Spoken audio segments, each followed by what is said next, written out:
వక్రగ్రహాలు, పూర్వజన్మ కర్మలు, రాహుకేతువులు తెలిపేటువంటి పూర్వజన్మ రుణాలు, కర్మలు ఏమిటి? వక్రగ్రహాలు నేర్పించేటువంటి గుణపాఠాలు ఏమిటి జీవితంలో? వక్రగ్రహాలు ఎంత శక్తివంతమైనటువంటి ఫలితాలను ఇస్తాయి? ఇలాంటి విషయాల్ని తెలియజేస్తాను ఈ వీడియోలో.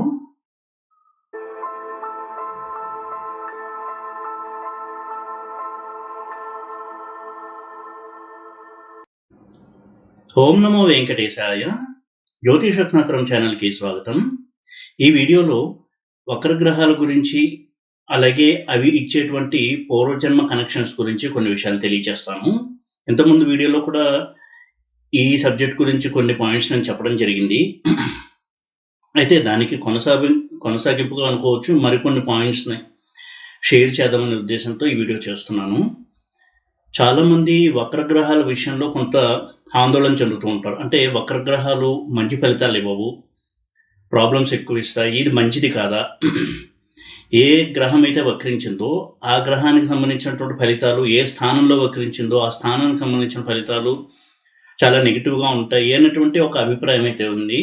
ఇది పూర్తిగా నిజం కాదు, పూర్తిగా అబద్ధము కాదు. వక్రగ్రహాన్ని మనము ఒక ప్రత్యేకమైనటువంటి దృష్టితో పరిశీలన చేయాలి.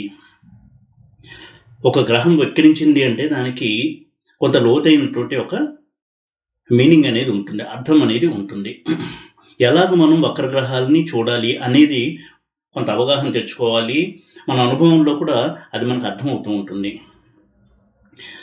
రవిచంద్రులు, రాహుకేతువులు మినహాయిస్తే మిగతా 5 గ్రహాలు కూడా వక్రగతిలో ఉంటాయి కొన్ని రోజుల పాటు. అటువంటి వక్రగతిలో ఉన్నప్పుడు కనుక జన్మించినట్టయితే ఆ వక్రగ్రహం యొక్క ప్రభావము జాతకుడి మీద ఏ స్థానంలో వక్రించిందో, ఏ గ్రహం వక్రించిందో దాన్ని బట్టి ఆ ఫలితాలు అనేవి ఉంటాయి. ఇక రాహుకేతువులు ఎప్పుడు కూడా వక్రించే ఉంటారు. వక్రగ్రహాల గురించి ప్రధానంగా మనం తెలుసుకోవాల్సిన కొన్ని పాయింట్స్. వక్రగ్రహాలు పాస్ట్ లైఫ్కి సంబంధించినటువంటి కర్మలకు సంబంధమైన ఫలితాలను ఇస్తాయి. పూర్వజన్మ కర్మలు, పూర్వజన్మ రుణాలు ఇవి తెలియచేసేవే వక్రగ్రహాలు. అలాగే రాహుకేతువులు కూడా, ఎందుకంటే రాహుకేతువులు ఎప్పుడు కూడా వక్రించిన స్థితిలోనే ఉంటారు కాబట్టి. ఇక వక్రగ్రహాలు చాలా బలమైనటువంటి స్థితిని పొందుతాయి. వక్రించడం వలన గ్రహానికి బలం పెరుగుతుంది. దాని అర్థము పాజిటివ్గా ఉంటుందని కాదు, నెగిటివ్గా ఉంటుందని కాదు. గ్రహం వక్రించింది అంటే ఆ గ్రహం యొక్క బలం పెరుగుతుంది. పాజిటివ్గా ఉంటే ఎక్కువ పాజిటివ్ అవుతుంది, నెగిటివ్గా ఉంటే ఎక్కువ నెగిటివ్ అవుతుంది. అయితే ఏ గ్రహము కూడా 100% పాజిటివ్ లేదా 100% నెగిటివ్ ఉండదు. కాబట్టి ఒక 60% పాజిటివ్, 40% నెగిటివ్ ఉంటే వక్రించినప్పుడు రెండు కూడా పెరుగుతాయి, వాటి యొక్క ఆ బలాలు. అంతవరకే అర్థం చేసుకోవాలి. ఇక వక్రించిన గ్రహాలు శుభ ఫలితాలు ఇవ్వచ్చు, అశుభ ఫలితాలు ఇవ్వచ్చు. అయితే ఎటువంటి శుభ ఫలితాలు ఇచ్చిన ఉదాహరణకి అందులో కొంత ఒడిదుడుకులు అనేవి ఉంటాయి. ఇది వక్రగ్రహాల యొక్క నేచర్. ఇక వక్రగ్రహాల యొక్క లక్షణాలు ఏంటి, అవి ఎందుకు మనకి వక్రించిన స్థితిలో ఉన్నాయి, మనం అవి వక్రించినప్పుడు జన్మించామంటే ఎటువంటి ఒక సందేశాన్ని ఇస్తున్నాయి, దాని యొక్క అర్థాన్ని మనం ఎలా చూడాలి అనేది కనుక చూసినట్టయితే, పాస్ట్ లైఫ్ నుంచి వస్తున్నటువంటి పెండింగ్ డ్యూటీస్ ఏవైతే ఉన్నాయో అవన్నీ క్లియర్ చేస్తాయి వక్రగ్రహాలు. ఇది ఒక అర్థం. అలాగే పెండింగ్లో ఉన్నటువంటి అన్ఫినిష్డ్ కర్మ అంటాం, అంటే అసంపూర్ణంగా మిగిలిపోయిన కర్మల్ని ఫినిష్ చేయిస్తాయి, కంప్లీట్ చేయిస్తాయి ఈ జన్మలో వక్రగ్రహాలు. కాబట్టి ఆ ప్రాసెస్లో జాతకుడు చాలా శుభ ఫలితాలని పొందొచ్చు, చాలా తీవ్రమైనటువంటి ఒడిదొడుకులను కూడా ఎదుర్కోవచ్చు. ఒక జాతకుడికి వక్రగ్రహం యొక్క దశ వచ్చింది అంటే అది ఒక బ్లెస్సింగ్గా, ఒక అడ్వాంటేజ్గా తీసుకోవాలి. ఎందుకు అనేది కూడా నేను ఎక్స్ప్లెయిన్ చేస్తాను. ఎప్పుడు కూడా వక్రించిన గ్రహం చాలా ఛాలెంజెస్ని ఇస్తాయి, తానేంటో తనకి తెలియజేస్తాయి వక్రగ్రహాలు తమ దశలో. మనం పూర్వజన్మలో చేసినటువంటి తప్పుల్ని ఎత్తి చూపించి వాటిని సవరించుకునేటువంటి అవకాశాన్ని ఇస్తాయి వక్రగ్రహాలు వాటి దశలో. అంటే ఒక అద్దంలాగా మనకి చూపిస్తాయి, మన గతాన్ని మనకి చూపించి గతంలో చేసినటువంటి తప్పులు ఏవైతే ఉన్నాయో వాటిని సరిచేసుకునేటువంటి అవకాశాన్ని ఇస్తాయి వక్రగ్రహాలు. ఈ దృష్టితో ప్రధానంగా మనం చూడాలి వక్రగ్రహాల యొక్క ఫలితాలని. అంతేగాని వక్రించింది గ్రహం అనగానే దానికి పరిహారాలు చేయడము, అదేదో చాలా బ్యాడ్ రిజల్ట్స్ ఇస్తుంది అనుకోవడం కూడా పొరపాటే. ఇక రాహుకేతుల విషయానికి వచ్చినట్టయితే రాహువు కేతు ఎప్పుడు కూడా వక్రస్థితిలోనే ఉంటారు. ఇవి చాలా బలమైనటువంటి పాజిటివ్ కర్మాన్ని సూచించేటువంటి గ్రహాలు. రాహువు గత జన్మంలో అసంపూర్ణంగా ఉన్నటువంటి కోరికలు, ఆశయాలు ఏవైతే ఉన్నాయో వాటిని సిద్ధింపజేసే దిశగా ఆ జాతకుని తీసుకెళ్తాడు ఈ జన్మలో. అంటే పాస్ట్ లైఫ్లో వారు ఏదో ఒక కోరికను కలిగి ఉండొచ్చు బలంగా, దాని గురించి తీవ్రమైనటువంటి సిన్సియర్ ఎఫర్ట్స్, చాలా చిత్తశుద్ధితో కృషి చేసి ఉండొచ్చు, కానీ ఆ ఫలితం పొందకపోయి ఉండొచ్చు. ఈ జన్మలో అవకాశం ఇస్తాడు రాహువు. ఇది రాహువు యొక్క ప్రత్యేకత. అయితే ఏ స్థానంలో ఉన్నాడు అనే దాన్ని బట్టి దానికి సంబంధించినటువంటి మనం ఆ పాస్ట్ లైఫ్ రిలేషన్ని అర్థం చేసుకోవాలి. అలాగే రాహు ఎప్పుడైతే మనకి ఒక స్థానంలో ఉండి రాహు దశ అయితే స్టార్ట్ అవుతుందో, వచ్చిందో, పాస్ట్ లైఫ్కి సంబంధించినటువంటి రిజల్ట్స్ని ఇస్తాడు రాహువు. అంటే అప్పుడు జరిగేటువంటి సంఘటనలకి పాస్ట్ లైఫ్ కనెక్షన్స్ ఉంటుంది. అప్పుడు తారసపడేటువంటి వ్యక్తులతో పాస్ట్ లైఫ్ కనెక్షన్స్ ఉంటాయి.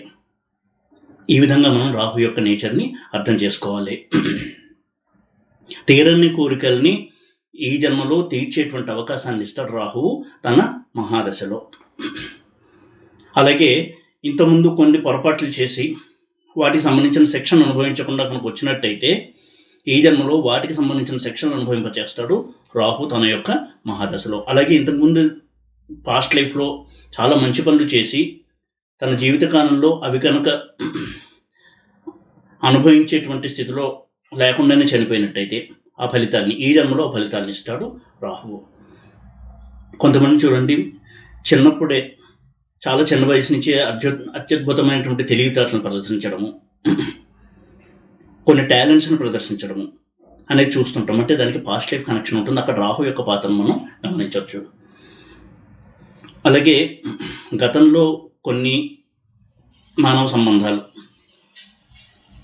మధ్యలోనే కనుక కట్ అయినట్టయితే, అనుకోకుండా తనకిష్టమైనటు వారు చనిపోయినట్టయితే ఈ జన్మలో ఆ రిలేషన్ కొనసాగుతుంది. రాహు అటువంటి అవకాశాన్ని ఇస్తాడు. తల్లిదండ్రులు కావచ్చు, భార్యాభర్తలు కావచ్చు, ప్రేయసీ ప్రియులు కావచ్చు, వారి యొక్క అనుబంధం ఎక్కువ రోజులు కొనసాగకుండా మధ్యలోనే ఎవరో ఒకరు చనిపోవడము, ఆ కనెక్షన్ కనుక కట్ అయినట్టయితే దాన్ని కంటిన్యూ చేయిస్తాడు రాహు ఈ జన్మలో. అందుకే చూడండి, మనం ఈ రోజుల్లో లవ్ అఫైర్స్ చూస్తూ ఉంటాం.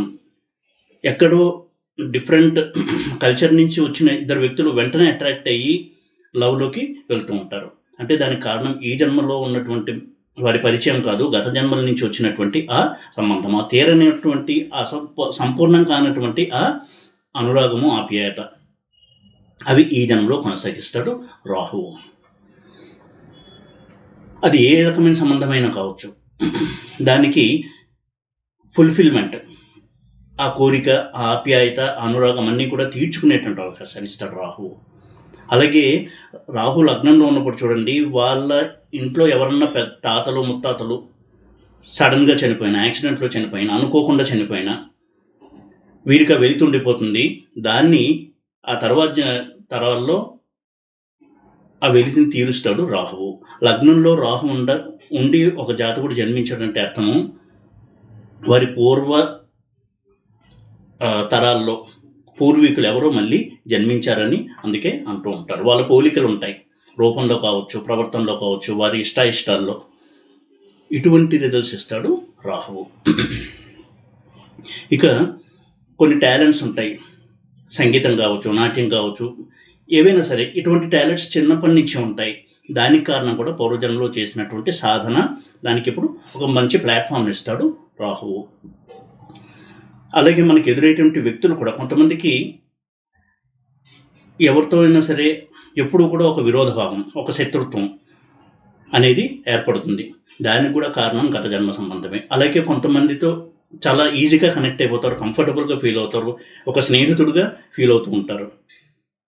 దానికి కారణం కూడా రాహువే. అంటే రాహు యొక్క పాత్ర అక్కడ మనం గమనించవచ్చు. ఇలా మనకి తెలియకుండానే ప్రేమ, ఆప్యాయత, శత్రుత్వము ఇలాంటివన్నీ కలగడానికి పూర్వజన్మ రుణాలు, సంబంధాలు కారణం. వాటిని తెలియచేస్తాడు రాహువు.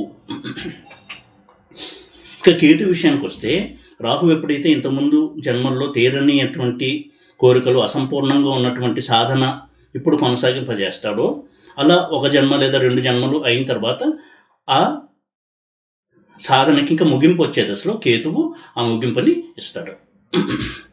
రాహు స్టార్టింగ్ అయితే కేతువు ఎండింగ్. రాహువు నోరు, ముఖం అంటే నోరుని సూచించేటువంటి స్థానం.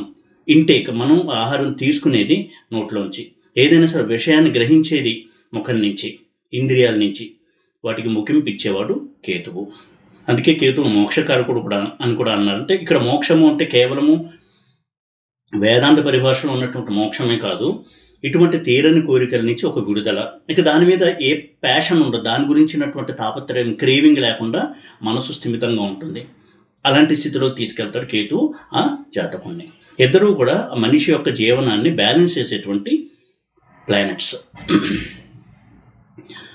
అందుకే కేతు మహాదశ వచ్చినప్పుడు సడన్గా వారిలో ఉన్నటువంటి హిడెన్ టాలెంట్ని బయటికి తీసుకొస్తాడు. అంతవరకు వారు ఏమాత్రం అనుకోనటువంటి కెరీర్లోకి తీసుకెళ్తాడు. అంతవరకు తను ఏమాత్రం ఊహించినటువంటి వ్యక్తులు వారి జీవితంలో ప్రవేశించడము, ఇలాంటి చాలా సడన్ అన్ఎక్స్పెక్టెడ్ ఈవెంట్స్ని ఇస్తాడు కేతువు. అలాగే కేతువు ఒక డివైన్ ప్లానెట్ కూడా.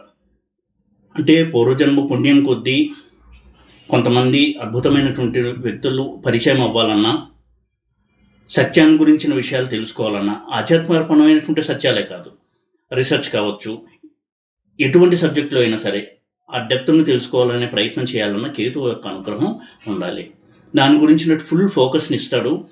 అందులోనే ఆ జాతకుడు తన మైండ్ని ఫోకస్ చేసి ఎన్నో విషయాలను తెలుసుకుని వారి యొక్క తృప్తిని వారు ఫీల్ అవుతూ ఉంటారు. ఈ వ్యత్యాసం ఇప్పుడు రాహుకి కేతువుకి మనం గమనించాలి. అలాగే కేతువు డివైన్ ప్లానెట్ అనుకున్నాం కదా, డివైన్ సబ్జెక్ట్ అంటే మంత్రాలు కావచ్చు, మంత్ర సాధన, దైవ సాధన, ఆధ్యాత్మిక సాధన, ఇవే కాకుండా ఇంట్యూషన్తో ఊహించి కొన్ని విషయాలను గ్రహించడం కూడా సూచిస్తాడు కేతువు. డివైన్ ఇంట్యూషన్ అంటాం. అందుకే ఆస్ట్రాలజీలో రాణించాలి అంటే కేతువు యొక్క అనుగ్రహం పరిపూర్ణంగా ఉండాలి. ఈ రోజుల్లో ఆస్ట్రాలజీ గురించి చాలామందికి కూడా అవగాహన పెరిగింది. చాలామంది నేర్చుకోవాలని తాపత్రయపడుతున్నారు. అది చాలా మంచి పరిణామం. ఎందుకంటే ఊహల్లో బతకకుండా, ఏదో సినిమాలని చూసి వెళ్ళిపోకుండా, లేదా పై విషయాలు చూసి భ్రమంలో ఉండకుండా అసలు సత్యం ఏంటి అనేటువంటి ఒక ధోరణిలోకి చాలామంది వస్తున్నారు. అయితే ఈ క్రమంలో చాలామంది నేర్చుకుంటూనే ఆస్ట్రాలజీని ప్రాక్టీస్ చేస్తున్నారు. అదొక పద్ధతి. మనం ఆస్ట్రాలజీని నేర్చుకుని ఆస్ట్రాలజర్గా ఎదగాలనుకోవడం ఒక పద్ధతి. అయితే ఆస్ట్రాలజీ మనని సెలెక్ట్ చేసుకోవడం, ఈ వ్యక్తి ఆస్ట్రాలజర్ అవ్వాలి, ఇతనిలో ఉన్నటువంటి ఈ విద్యను 10 మందికి తెలియచేయాలి అని భగవంతుడు అనుకోవడం అనేది కేతువు ద్వారా జరుగుతుంది. కేతు అనుగ్రహం ఉన్నప్పుడు వారికి చాలా విషయాలు ఒక చార్ట్ చూడగానే పెద్దగా క్యాలిక్యులేషన్స్ అని చేయగల ఇంట్యూషన్తో వారికి చాలా విషయాలు తెలుస్తూ ఉంటాయి. ఇది కేతు యొక్క ప్రత్యేకత. అందుకే ఎన్ని గ్రహాలు ఎంత మంచి కాంబినేషన్లో ఉన్నా ఇంట్యూషన్తో ప్రిడిక్షన్ చేయాలి అంటే కేతు యొక్క అనుగ్రహం ఉండాలి, కేతు స్ట్రాంగ్గా ఉండాలి. ఆస్ట్రాలజీకి కావాల్సిందే ఇంట్యూషన్. ఎందుకంటే సూత్రాల ఆధారంగా నిర్ధారణ చేసేసి చెప్పడం అనేది చాలా తప్పు. అది మనం తరచూ చూస్తూనే ఉంటాం. ఈ రోజుల్లో మరి ఎక్కువగా కూడా ఉంది ఈ ధోరణి. మ్యాచ్ మేకింగ్ విషయంలో కూడా అంతే. షష్టాష్టకాలు ఉన్నాయంటే పక్కన పెట్టేయండి. కాలసర్పదోషం ఉంది, ఈ అబ్బాయిని లేదా అమ్మాయిని పెళ్లి చేసుకోవద్దు, కాళహస్తి వెళ్ళి రాహుకేతు దోష నివారణ పూజ చేయించండి, ఇలాంటి కంక్లూషన్స్కి వస్తున్నారు. అలా కాకుండా ఒక చార్ట్ని చూసి ఒక ప్రెడిక్షన్ చేయాలి ఇంట్యూషన్తో అంటే కేతు స్ట్రాంగ్గా ఉండాలి. అటువంటి ఒక డివైన్ సాధన పాస్ట్ లైఫ్లో చేసి ఉంటేనే ఒక మంచి ఆస్ట్రాలజర్ అవ్వగలరు. ఆస్ట్రాలజీకి కావాల్సింది సత్యం మీద ఉన్నటువంటి నిష్ట. ఆ సాధన తపస్సు ఎప్పుడైతే చేస్తామో అటువంటి వారు చాలా మంచి ఆస్ట్రాలజర్స్ అవుతారు. అయితే ఆ ఆస్ట్రాలజీ కాంబినేషన్స్ ఎందుకు ఉంటాయి, ఎటువంటి సాధన చేస్తే ఆస్ట్రాలజర్స్ అవుతారనేది ఎవరికీ తెలియదు. అది ఆ పరమాత్మ సంకల్పం. అది ఇటువంటి చాలా సీరియస్ టాపిక్స్ని డీల్ చేసే ప్లానెట్ కేతువు. ఇక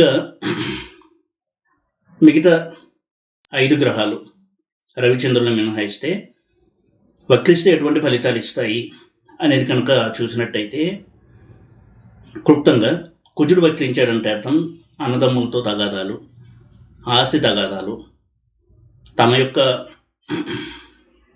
ప్రాపర్టీస్, ఫిక్స్డ్ అసెట్స్, ల్యాండ్స్ కావచ్చు, హౌసెస్, అది అన్యాక్రాంతం అయిపోవడం, ఇటువంటి నెగిటివ్ రిజల్ట్స్ని కూడా ఇవ్వగలడు కుజుడు వక్రిస్తే. కోప స్వభావి, త్వరగా నిర్ణయాలకు వచ్చేసి దూకుడు నిర్ణయాలతో సమస్యను కొని తెచ్చుకోవడం, ఇవన్నీ సూచిస్తాడు కుజుడు వక్రించి ఉన్నప్పుడు. అంటే ఇంతకుముందు అటువంటి ప్రవర్తనలో ఏదైతే తప్పులు చేస్తాడో దానికి సంబంధించినటువంటి దుష్ఫలితాల్ని ఈ జన్మలో అదే ప్రవర్తన వల్ల అనుభవింపచేస్తూ ఉంటాడు కుజుడు. ఇంతకుముందు లైఫ్లో కొంతకాలము, కొంత సమయం ఇతరుల్ని తన యొక్క ర్యాష్ బిహేవియర్తో, అగ్రెసివ్ నేచర్తో బాధ పెట్టుంటే ఈ జన్మలో అదే రిపీట్ చేస్తాడు కుజుడు. అప్పుడు వరకు కుజుడు వక్రించి చాట్లో ఉంటాడు. అలాగే మంచి రిజల్ట్స్ కూడా ఇస్తాడు కేతు. అద్భుతమైనటువంటి ఆధ్యాత్మిక ప్రగతి, దైవ చింతన, దైవభక్తి కూడా ఇస్తాడు కుజుడు. ఉదాహరణకి యోగకారకుడు కనుక ఉండి మంచి ప్లేస్లో కనుక ఉన్నట్టయితే, అంటే పూర్వజన్మలో చేసిన సాధన చాలా త్వరగా ఇప్పుడు మెచ్యూర్ అయ్యి ఎలాగా చేస్తాడు కుజుడు. బుధుడు విషయానికి వస్తే నెగిటివ్ సైడ్ కనుక చూసినట్టయితే, తమ యొక్క తెలివితేటలతో, కుయుక్తులతో ఇతరులను కనుక ఇబ్బంది పెట్టినట్టయితే వీరికి ఈ లైఫ్లో ఎప్పుడూ కూడా డెసిషన్స్ తీసుకోవడంలో తడబడ్డము, మానసిక సమస్యలు, ఆందోళనలు, డిప్రెషన్, భయము, ఇటువంటివి వారికి ఉంటాయి. అంటే ఏవైతే ఇతరులకు కలిగించాడో పాస్ట్ లైఫ్లో అవే ఇతనికి ఈ జన్మలో వస్తాయి. ఈ జన్మలో మనకి తెలివితేటలు బాగున్నాయి, మనోబలం ఉంది, ధైర్యం ఉంది, అన్నీ ఉన్నాయి, దాన్ని బట్టి దురుపయోగం చేస్తే ఆ తరువాతి జన్మలో అవి లేకుండా మనకి భగవంతుడు ప్రసాదిస్తాడు. వాటిని సూచిస్తాయి ఈ గ్రహాలు. ఆ విధంగా బుధుడు మనకు ఆ ఇండికేషన్ ఇస్తాడు. పాజిటివ్ సైడ్ కనుక చూసినట్టయితే తెలివితేటలతో చాలామంది కనుక మేలు చేసినట్టయితే అదే తెలివితేటలతో తాను లబ్ధి పొందడం అనేది జరుగుతుంది ఈ జన్మలో. ఇక గురువు విషయానికి వచ్చినట్టయితే గురువు అంటేనే జ్ఞానానికి ప్రతీక, టీచర్కి ప్రతీక, గురువుకి, ఆచార్యుడికి ప్రతీక బృహస్పతి. ఇటువంటి గురువు వక్రించాడంటే అర్థము పాస్ట్ లైఫ్లో గురువుల్ని, పెద్దల్ని, గురుతుల్యుల్ని అవమానించాము. అందుకే వారికి ఈ జన్మలో అన్నీ కూడా ఛాలెంజెస్గా ఉంటాయి లైఫ్లో. డబ్బు సంపాదించడం ఛాలెంజ్, సంపాదించిన డబ్బు నిలబెట్టడం ఛాలెంజ్, పిల్లలు కలగడం ఛాలెంజ్, కలిగిన పిల్లలు సత్ప్రవర్తనగా ఉండడం అనేది ఛాలెంజ్, వీరు చెప్పినట్టుగా పిల్లలు ఉండాలి అనేది కూడా ఒక ఛాలెంజ్గా ఉంటుంది ఈ వ్యక్తులకి. లైఫ్లో అన్నీ కూడా అడ్డంకులు, అవరోధాలు, ఎందుకంటే అది గురువు యొక్క శాపంగా మనం చూడాలి. ఈ జన్మలో అందుకే పెద్దల్ని సేవించడం, గురువుని సేవించడం, దైవభక్తి కలిగి ఉండడం, సత్ప్రవర్తన కలిగి ఉండడం, అహంకారాన్ని దూరం పెట్టి ఉండడం, ఇవన్నీ కనుక చేసినట్టయితే గురువు యొక్క అనుగ్రహం లభించి వారి లైఫ్లో స్థిమితం అనేది ఏర్పడుతుంది. శుక్రుడి విషయానికి వస్తే రిలేషన్షిప్స్ని సరిగ్గా హ్యాండిల్ చేయకపోతే శుక్రుడు వక్రించి ఉంటాడు. అది ఏ రిలేషన్ అయినా కావచ్చు, బ్రదర్స్, సిస్టర్స్, అలాగే లవర్ కావచ్చు, భార్యాభర్తలు కావచ్చు, ఇటువంటి ఫ్రెండ్స్ కావచ్చు, ఇటువంటివి కనుక మనం సరిగ్గా హ్యాండిల్ చేయకపోతే అవి మనకి బ్యాక్ ఫైర్ అయ్యి ఈ జన్మలో కొంత ప్రాబ్లమేటిక్గా ఉంటాయి. వాటిని ఈ జన్మలో ఎప్పుడూ కూడా మిస్యూజ్ చేయకుండా, ఇతరులని ఇబ్బంది పెట్టకుండా ఉండాలి. శని విషయానికి వచ్చినట్టయితే కర్మకారకుడైన శని వక్రించాడంటే అర్థము నెగిటివ్ సైడ్ చూసినట్టయితే తమకున్నటువంటి అధికారాన్ని, పవర్ని, వీటిని మిస్యూజ్ చేసి తన కింద పనిచేసే వారిని ఇబ్బంది పెట్టి ఉంటే కనుక ఈ జన్మలో వారికి ఎప్పుడూ కూడా జాబ్లో అవరోధాలే, అనుకున్నంత ప్రగతి ఉండదు, వారికి అర్హత ఉన్నా కానీ ప్రమోషన్స్ రావు, అర్హత ఉన్నా కానీ అభివృద్ధి ఉండదు, ఎక్కువ కష్టపడి పని చేసినా కానీ దానికి తగిన ఫలితం రాదు, ఈ విధమైన సమస్యలు ఇస్తాడు. ఇదే పాజిటివ్ సైడ్ కనుక చూసినట్టయితే పాస్ట్ లైఫ్లో తన స్వార్థాన్ని పక్కన పెట్టి ఇతరుల కోసం తాపత్రయపడుతూ వారి కష్ట సుఖాల్లో పాలు పంచుకుంటూ ఎవరన్నా కష్టంలో ఉంటే వాళ్ళకి సహాయం చేయడం, ఇటువంటి ఒక మంచి మనసుతో కనుక ఉండుంటే ఈ జన్మలో వారికి ఎప్పుడూ కూడా ఎక్కడ పుట్టినా, ఏ స్థితిలో ఉన్నా తన చుట్టూ ఉన్నవారి ఆదరణ లభించడము, సమాజంలో ఒక మంచి పేరు ప్రఖ్యాతులు, మాస్ ఫాలోయింగ్ అంటాం చూడండి, ఆ విధంగా చాలామంది వీరిని అభిమానించడం, ఇటువంటి స్థితిలోకి ఆ జాతకుల్ని తీసుకెళ్తాడు శని. ఇలా మనం చేసే ప్రతి పని మనకి తర్వాత జన్మలో రిజల్ట్ ఇస్తుంది. ఈక్వల్ అండ్ ఆపోజిట్ రియాక్షన్ అంటాం. ఇటువంటి ఈ ఈక్వల్ అండ్ ఆపోజిట్ రియాక్షన్ తెలియజేసే ప్లానెట్సే వక్రగ్రహాలు. కాబట్టి వక్రగ్రహాలని గురించి ఎక్కువగా భయపడడం కూడా కరెక్ట్ కాదు. మన ప్రవర్తనని కనుక మనం చేంజ్ చేసుకున్నట్టయితే వక్రగ్రహాలు ఇచ్చేటువంటి మెసేజ్ని అర్థం చేసుకున్న వాళ్ళం అవుతాం. కాబట్టి ఆ గ్రహాలు కూడా మనని ఆశీర్వదిస్తాయి. మన తప్పుల్ని ఎత్తి చూపించి నిన్ను నువ్వు సరిదిద్దుకో అని చెప్తాయి వక్రగ్రహాలు. నేను సరిదిద్దుకోను, ఇలాగే ప్రొసీడ్ అవుతాను, కానీ నా కష్టాలు రాకూడదు అంటే వక్రగ్రహాలు మనకి సహాయం చేయవు. అసలు ఆస్ట్రాలజీ ఉద్దేశం కూడా అది కాదు. మనం ఏంటో మనకి చూపించే ఒక అర్థము ఆస్ట్రాలజీ. అందులో ముఖ్యంగా వక్రగ్రహాలు మనని మనం మెరుగుపరుచుకోవడానికి కొన్ని సూచనలు ఇస్తుంది ఎప్పుడు కూడా మన జాతకం. ఈ దృష్టితో ఇప్పుడు కూడా జ్యోతిష్యాన్ని మనం అధ్యయనం చేయాలి. అంతే తప్ప మనకు వచ్చిన కష్టాలకి కారణము మనం చేసినటువంటి దుష్కర్మలు, వాటి నుంచి తప్పించుకోవడానికి రెమెడీస్ని ఆశ్రయించడం అనేది జ్యోతిష్యం ప్రోత్సహించలేదు. ఈ విషయాన్ని ఎప్పుడు కూడా మనం అర్థం చేసుకుని జ్యోతిష్యాన్ని ఈ స్పిరిట్లో, ఈ దృష్టికోణంలో చూసినట్టయితే మనకి చాలా ప్రయోజనం కలుగుతుంది. దురదృష్టవశాత్తు ఈ రోజుల్లో జ్యోతిష్యము అంటే రెమిడియల్ సైన్స్గానే దాన్ని చూస్తున్నారు. అంటే పరిష్కారాలు ఇచ్చేటువంటి ఒక సబ్జెక్ట్, పరిహారాలు ఇచ్చేటువంటి సబ్జెక్టుగా ఎక్కువ చూస్తున్నారు. ప్రతి సమస్యకి ఏదో ఒక పూజ చేయడము లేదా దీపం పెట్టడము, దీనివల్ల సమస్య పరిష్కారం అయిపోతుంది, ఇదో పెద్ద పరిహారం అనేది ఎప్పుడైతే ప్రచారం స్టార్ట్ చేశామో దానివల్ల నిరాశను చెందుతున్నటువంటి వాళ్ళు ఎక్కువగా ఉన్నారు. కారణం ఏంటి అంటే అసలైన పరిష్కారం సమస్యని తప్పించుకోవడంలో లేదు, సమస్యను అర్థం చేసుకుని దాన్ని, ఆ స్థితిని ఫేస్ చేసి ఎదుర్కొని నిలదొక్కుని తన్ని తాను మార్చుకుంటూ ముందుకెళ్ళడమే అసలైన పరిష్కారం. ఇటువంటి చాలా ఉన్నతమైనటువంటి ఉదాత్తమైనటువంటి లక్ష్యాలతో, అభిప్రాయాలతో జ్యోతిషం మనకి ఈ విషయాలన్నీ తెలియజేస్తుంది. ఈ దృష్టితో ఇప్పుడు మనం జ్యోతిష్యాన్ని చూసినా, అధ్యయనం చేసినా దానివల్ల మన లైఫ్లో చాలా ఇంప్రూవ్మెంట్ ఉంటుంది. మన సోల్ కూడా ఇంప్రూవ్ అవుతుంది. మన ఈ జీవుడు ఎవరైతే ఉన్నారో ఇంకా అభ్యున్నతి వైపుకి వెళ్తాడో. అందుకే జ్యోతిష్యాన్ని వేదాంగము అన్నారు. జ్ఞానం వైపు తీసుకెళ్లేది జ్యోతిష్యం తప్ప పాపాలని కడిగే సైన్స్ జ్యోతిష్యం కాదు. పాపాల నుంచి తప్పించేటువంటి శాస్త్రం జ్యోతిష్యం కాదు. ఆ విషయాన్ని స్పష్టంగా తెలియచేస్తాయి వక్రగ్రహాలు. ఈ వీడియో కనుక మీకు నచ్చినట్టయితే లైక్ చేసి, షేర్ చేసి, సబ్స్క్రైబ్ చేయండి. ఓం నమో వెంకటేశాయ.